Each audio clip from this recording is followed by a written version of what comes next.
لا إله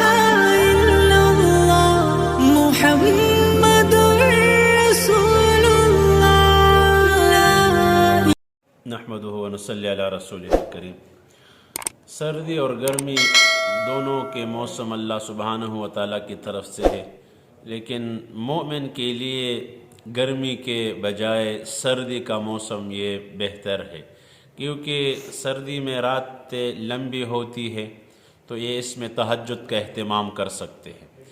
اور دن چھوٹے ہوتے ہیں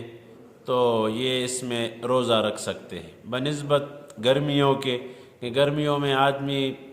رات چھوٹی ہوتی ہے، عبادت کرنا مشکل ہو جاتی ہے، فرض نماز کے لیے فجر کے لیے مشکل سے لوگ اٹھتے ہیں۔ ہاں، جن کا معمول ہوتا ہے وہ اللہ والے ہوتے ہیں، ان کا معمول ہوتا ہے۔ اور گرمیوں میں دن چونکہ لمبے ہوتے ہیں، گرمی ہوتی ہے، کام کاج کی وجہ سے بھی لوگ پیاسے ہوتے ہیں، بھوک بھی زیادہ لگتی ہے،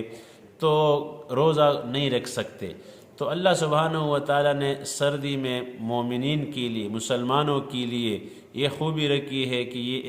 اس دو کاموں سے اللہ اور اس کے رسول بہت راضی ہوتے ہیں۔ تو لہٰذا جس کو اللہ پاک توفیق دے، سردیوں میں دن چھوٹے ہوتے ہیں، کام کاج اتنا نہیں ہوتا، تو یا اگر ہوتا بھی ہے تو آدمی کو پیاس نہیں لگتا، بھوک نہیں لگتا، تو لہٰذا یہ اور رات چونکہ لمبی ہوتی ہے، کم از کم 8 10 گھنٹے رات ہوتی ہے، تو لہٰذا اس میں آدمی عبادت بھی کر سکتے۔ 2 رکعت نفل جو پڑھتا ہے وہ دنیا اور ما فیہا سے بہتر ہے، تو لہٰذا سردیوں میں ان 2 اعمال کا اہتمام کریں۔